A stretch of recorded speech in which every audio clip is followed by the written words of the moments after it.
suis Jean-Yves Augel, collectionneur passionné d'art africain, et avec mes amis Pierre Amrouche, grand expert en art primitif, et Guénaël Fassier, doctorant en anthropologie et qui prépare une thèse sur les cérémonies et les masques guélédés du Bénin.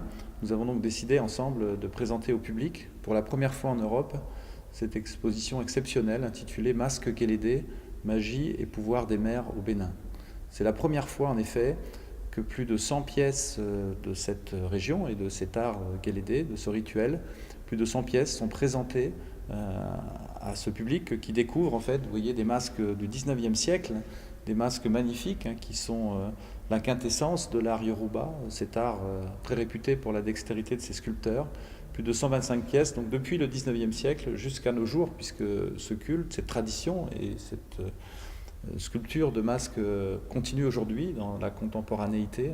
Les sculpteurs de la région de Kové, par exemple, et de Kétou, à l'est du Bénin, continuent à fabriquer pour des cérémonies au XXIe siècle des masques guélédés magnifiques, souvent articulés, avec beaucoup de polychromie que vous pouvez découvrir dans le parcours de cette exposition.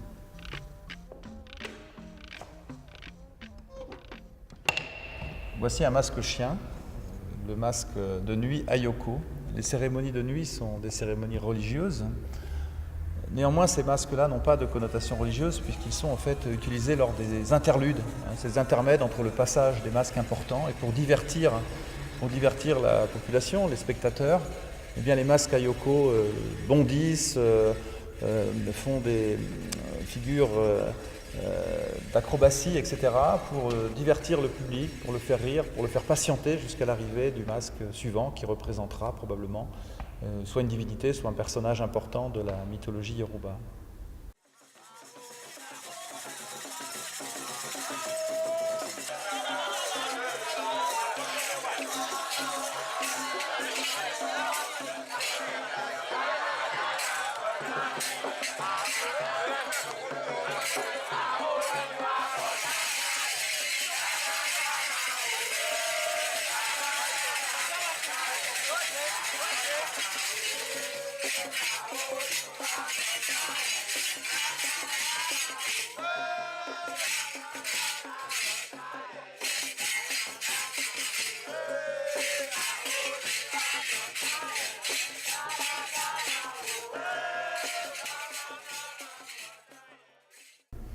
À l'origine, selon la mythologie Yoruba, le pouvoir était détenu par les femmes et les hommes leur ont dérobé un jour ce pouvoir, la société donc devenue patriarcale, ce qui a déclenché la colère des mères ancestrales. Et pour calmer les mères, pour amadouer l'esprit des ancêtres féminins, les hommes ont donc décidé de leur vouer un culte.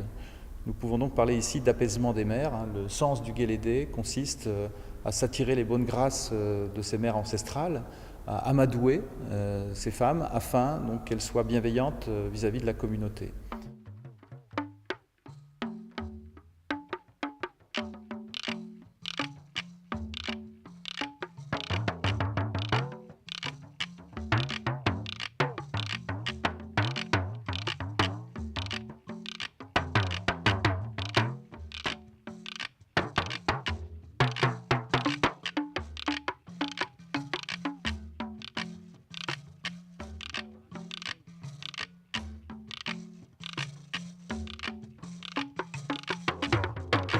Voici un masque majeur dans les cérémonies guélédées.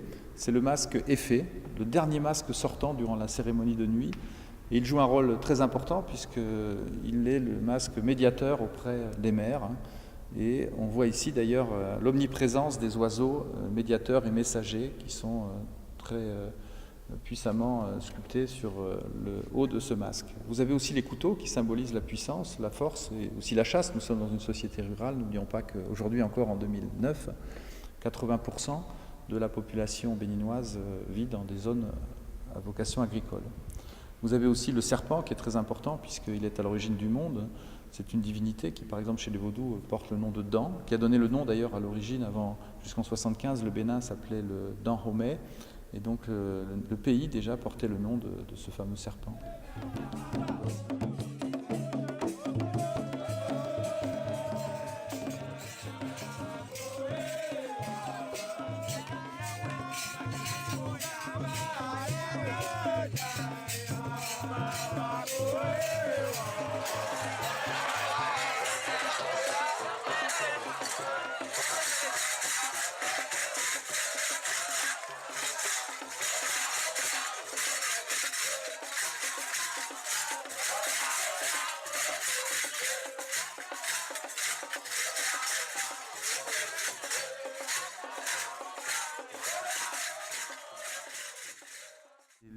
conditions de conservation sont parfois très précaires. Alors cela dit, nous avons réussi, c'est déjà exceptionnel, à réunir une douzaine de masques de la fin du 19e, du début du 20e, ça ne s'est jamais vu encore en Europe. Et cette exposition montre la traversée du XXe siècle jusqu'au Guélédé contemporain, puisque le culte reste extrêmement vivant.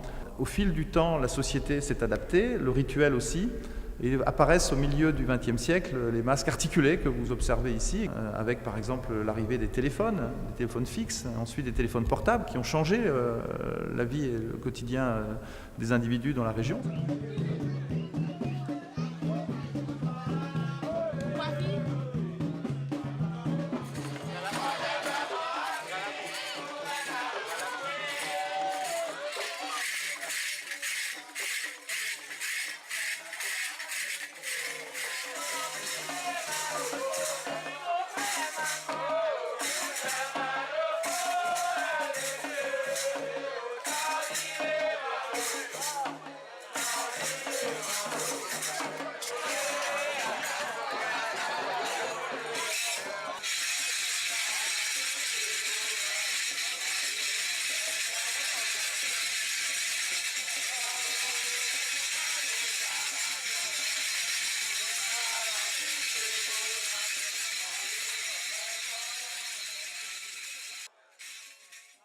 La société Guélédé évolue avec son temps et c'est un symbole fort de cette culture africaine qui sait concilier à la fois la tradition et la contemporanéité, la modernité.